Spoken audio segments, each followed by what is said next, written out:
Thank you very much, Tony. It's actually hard to make a speech a serious one after you have all these fun and happy faces, but I'll try.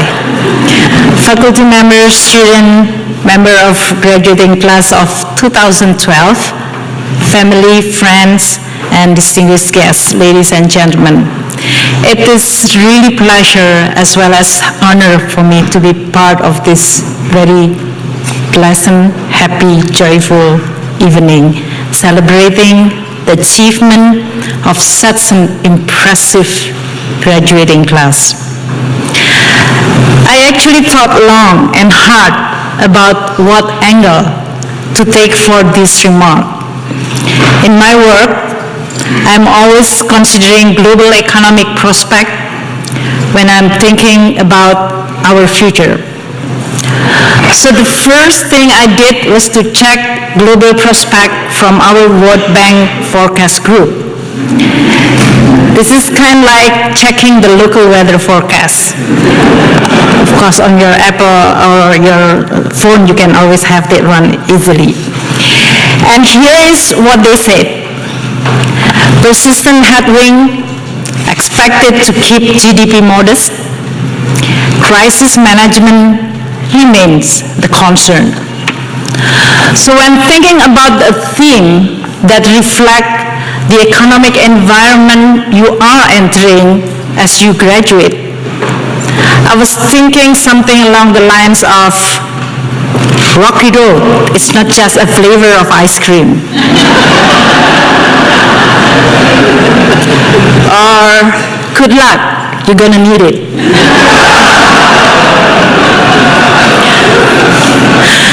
But then I was reminded that graduation speech should be more uplifting and inspirational. At least it should not scare you so much, because you have a very pleasant and happy, all those speeches by, who's Michael? I was envying you a lot, actually. I don't want to scare you so much that you don't want to graduate, actually. In all seriousness, what I would like to talk about tonight is about change as opportunity.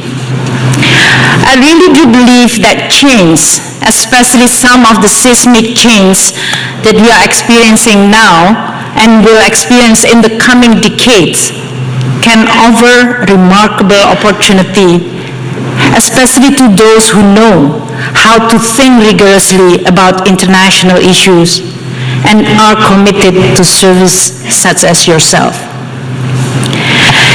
In the economic arena, the change we have seen recently have been fast and dramatic. In the 1990s, developing countries, including Indonesia, accounted for about 1/5 of global growth.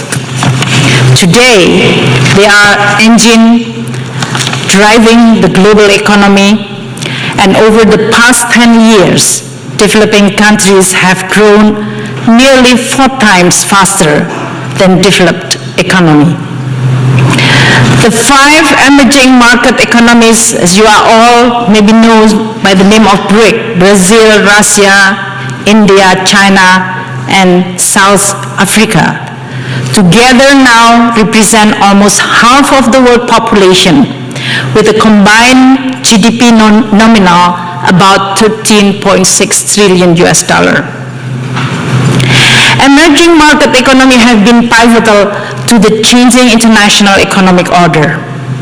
As the world tried to pull out of the recent economic crisis and still continuing now, it was clear that the traditional G7 could not do it alone, although they are now having a meeting.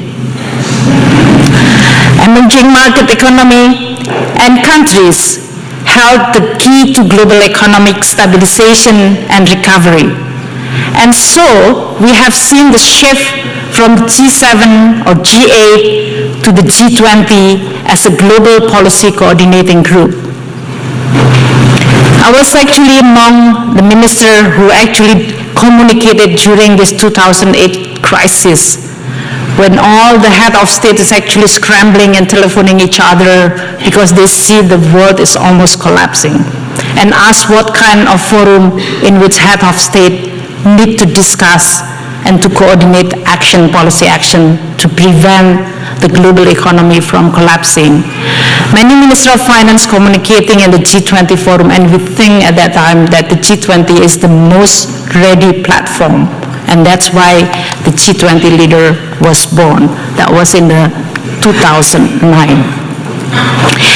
It is now this broader group of countries that needs to seek a new global growth model, jointly addressing the issue of job creation in the face of demographic change, food security in the face of climate change, and inequality in the face of structural change. These changes in the economic arena are being mirrored by tectonic shifts in the social and political landscape. The march to the democratization of development has been changed through instant access of information or to information and also global communication, including through Facebook and Twitter. Last year, Arab Spring's revolution were a manifestation of this. Information can now spread so far and so fast.